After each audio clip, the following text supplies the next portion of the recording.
Hello guys, my name is Arindam Karan আর আজকে শিখবো ক্লাস 5-এর লেসন 5 মাই স্কুল ডেজ। আমার স্কুলের সেই কাটানো দিনগুলো বা আমার স্কুলের সেই দিনগুলি। চলো শুরু করি। On morning I went to Ballygunge government high school with my maternal uncle. একদিন সকালে আমি আমার মামার সঙ্গে বালিগঞ্জ গভর্নমেন্ট হাই স্কুলে গিয়েছিলাম। The class teacher gave me a few questions to answer and also a few sums to solve. The class teacher মানে যিনি ক্লাস শুরু করেন, স্কুলের প্রথম ক্লাস যিনি নেন তাকে ক্লাস টিচার বলা। সেই ক্লাস টিচার আমাকে কিছু কোশ্চেন দিয়েছিল উত্তর লেখার জন্য এবং and also a few sums to solve, কিছু যোগ দিয়েছিল সেগুলোকে সমাধান করার জন্য। ওয়েন্ট মানে গিয়েছিলাম, অ্যান্ড উইথ মানে সঙ্গে, মেটার্নাল আঙ্কেল মানে মামা, ক্লাস টিচার মানে যিনি ক্লাস শুরু করেন প্রথম তাকে ক্লাস টিচার গিভ মানে দিয়েছিল, ফিউ মানে কিছু, কোশ্চেন্স মানে প্রশ্ন, অ্যান্সার মানে উত্তর, সামস মানে যোগ অঙ্ক, সলভস মানে সমাধান।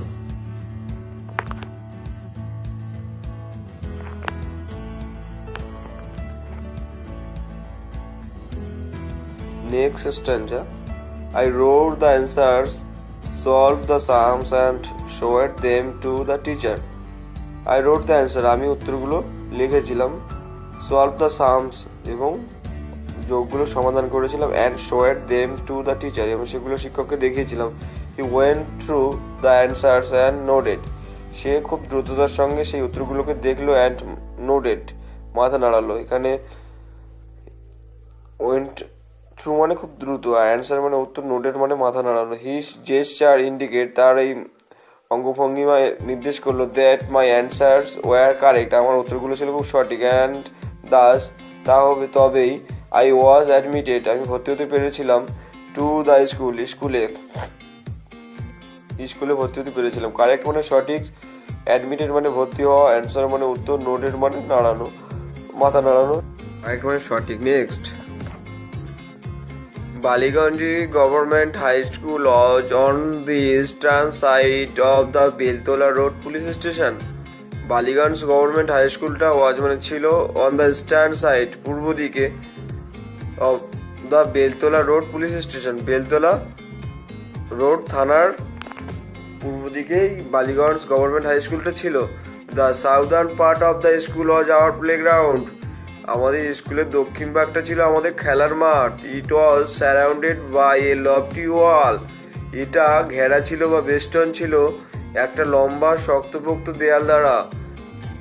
এ লফটি মানে একটা লম্বা শক্তপোক্ত, আর ওয়াল মানে দেয়াল। হোয়েন সিন ফ্রম অ্যাবভ, যখন কেউ উপর থেকে দেখবো, the school look like a English letter T, এই স্কুলটা লুক লাইক দেখতে দেখাবে, দ্য ইংলিশ লেটার ইংরেজি অক্ষর টি অক্ষরের মতো দেখাবে। যখন আমরা উপর থেকে দেখব তখন এটাকে টি এর মতো দেখাবে। Next stanza, the vertical part of the T was the hall of the school and the horizontal part of the letter was formed by the row of the classroom. The vertical part of the T, সেই টি লেটারটার নিম্ন অংশটা ওয়াজ মানে ছিল the hall of the স্কুলের হল ঘর, টি এর নিচের অংশটা। তো the horizontal part of the letter was formed, উপরের অংশটা গঠিত হয়েছিল by the row of classroom, ক্লাসের সারি দিয়ে। The annual prize distribution ceremony was held in this hall, বার্ষিক পুরস্কার বিতরণী অনুষ্ঠান এই হলেই অনুষ্ঠিত হয়। Which had a gallery as well, যেটাতে একটা সুন্দর বসার জায়গা আছে। Fest on occasion of Saraswati পুজোর খাওয়া দাওয়া ওয়ার অলসো অ্যারেঞ্জড হেয়ার, এখানেই অনুষ্ঠিত হয়। I still remember the experience of watching the Shakespearean play in this hall. আমার খুব ভালোভাবে মনে আছে, দি এক্সপিরিয়েন্স অফ দ্য ওয়াচিং, দেখার অভিজ্ঞতা, শেক্সপিয়ারিয়ান প্লে, শেক্সপিয়ারের লেখা নাটক, ইন দিস হল এই হলে যখন অনুষ্ঠিত হয়েছিল, সেই অনুষ্ঠানে দেখার যে অভিজ্ঞতা, সেই অভিজ্ঞতার কথা আমার খুব ভালোভাবেই মনে আছে।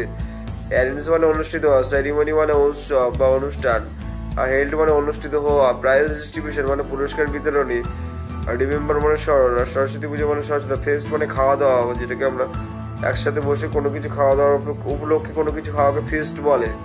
গ্যালারি মানে বসার জায়গা, ওয়েল মানে অ্যাজ ওয়েল মানে খুব ভালো।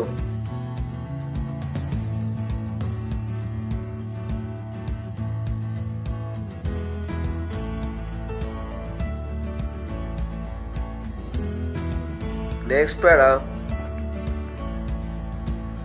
The play was Merchant of Venice, a few scenes from which were performed by a couple of foreign actors called Greenberg and Selim. The play was Merchant of Venice.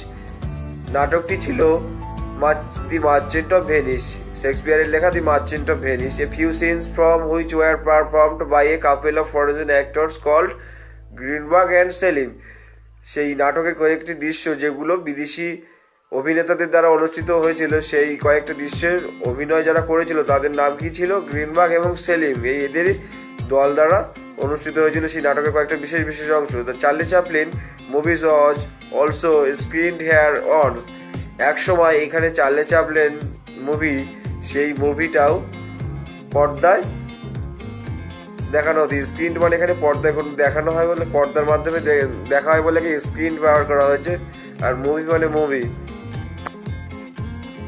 Once মানে এক সময়, কাপল মানে এখানে দলকে বোঝাচ্ছে, ফরেন মানে বিদেশি। Next,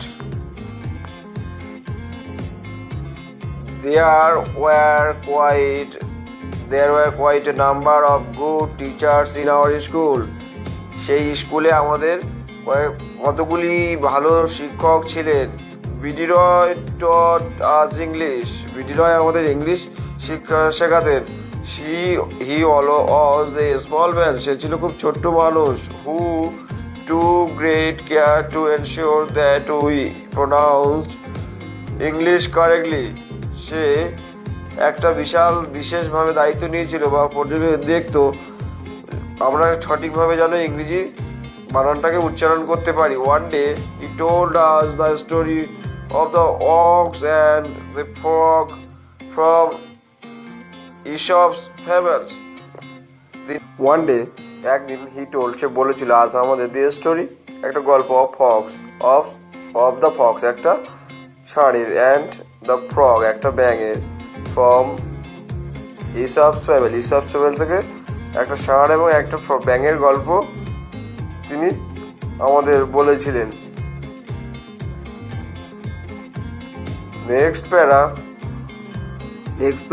before telling us the story he taught us how the pronunciation of the depends on whether the following word begins with a vowel or a consonant.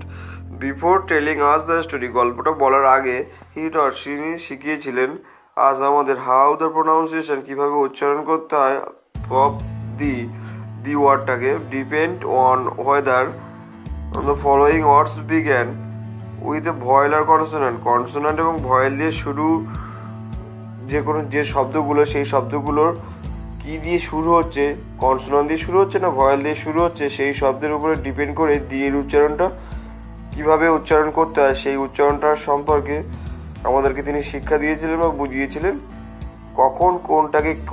কখন ভয়েলকে দা বলতে হবে, কখন ভয়েলকে দিকে দা বলতে হবে, কনসোনেন্ট থাকলে কখন দা বলতে হবে, কখন ভয়েল থাকলে দি বলতে হবে, সেইটা শিক্ষা তিনি দিয়েছিলেন।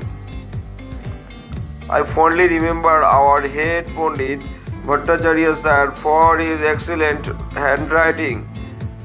আমার খুব ভালোভাবে মনে আছে আওয়ার হেড পণ্ডিত, আমাদের প্রধান পণ্ডিতকে, ভট্টাচার্য স্যারকে, ফর হিজ এক্সিলেন্ট হ্যান্ডরাইটিং, তার খুব ভালো হাতের লেখার জন্য আমাদের খুব ভালো মনে আছে। I don't think anybody else could not right Bengali more beautiful on the blackboard.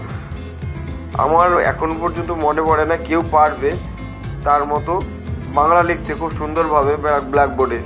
I was not very good at sports, আমি খেলাতে খুব ভালো ছিলাম না, but I could draw very well, আমি খুব ভালো ছবি আঁকতে পারতাম। অ্যাজ এ রেজাল্ট, তার ফলস্বরূপ, I became the favourite for our drawing teacher Ashubabu, তার জন্য আমি আশুবাবুর কাছে খুব বিখ্যাত বা প্রিয় হয়ে গিয়েছিলাম। He was given the charge of decorating the hall for the annual prize distribution ceremony.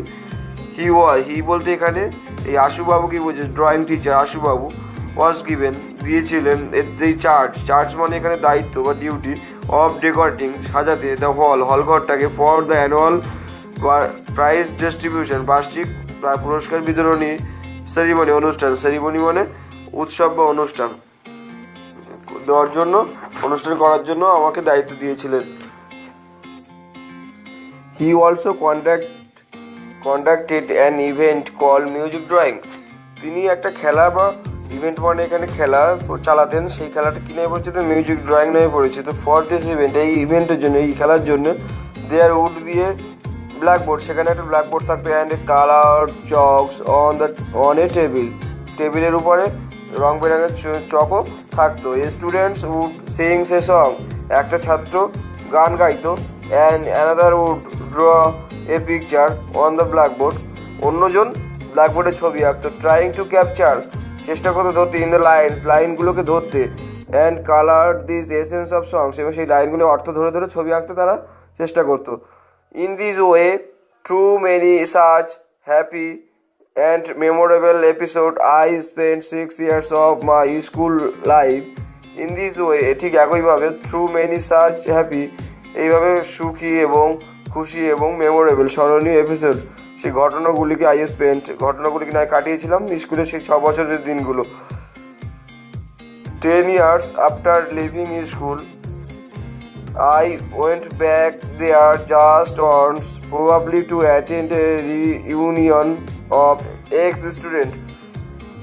10 years after leaving school, 10 বছর স্কুল ছাড়ার পরে I went back, আমি গিয়েছিলাম there just once, সেখানে কেবলমাত্র একবার গিয়েছিলাম, probably to attend, যত সম্ভব যোগ দিতে, reunion of ex-student, পুরানো ছাত্রছাত্রীদের ওই মানে একত্রিত হওয়ার যে ইউনিয়ন, সেই ইউনিয়নে আমি যোগ দেওয়ার জন্য আমি ঠিক একবারই 10 বছর পরে একবারই সেখানে গিয়েছিলাম।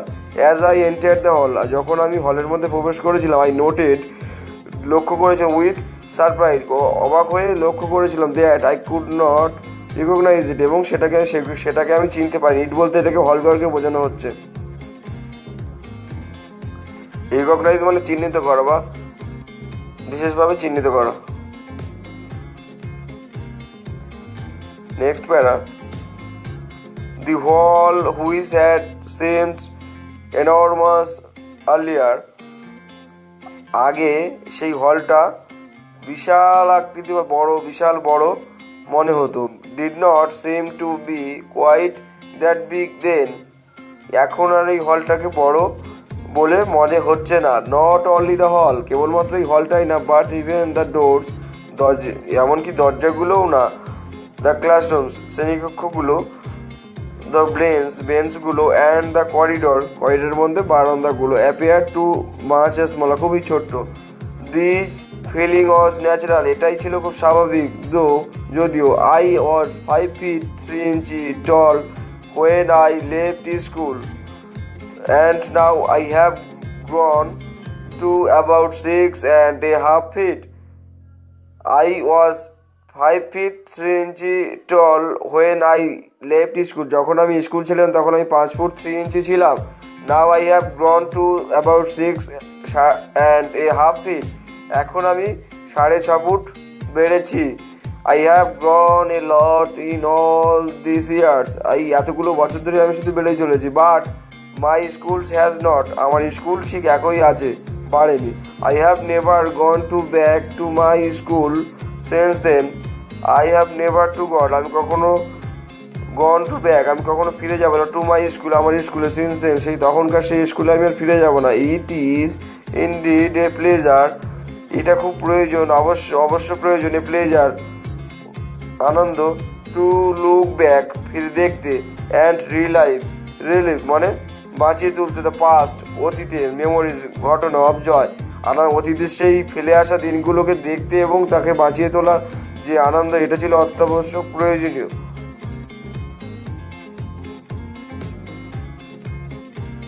তাহলে প্লেজার মানে এখানে আনন্দ, ইনডিড মানে অবশ্য, আর লুক ব্যাক মানে ফিরে দেখা, রিলিভ মানে বাঁচিয়ে তোলা, পাস্ট মানে অতীত, মোমেন্টস মানে ঘটনা, জয় মানে আনন্দ, গ্রহণ মানে বৃদ্ধি করা, অ্যাবাউট 6 মানে 6 অ্যান্ড হাফ ফিট মানে হাফ ফিট।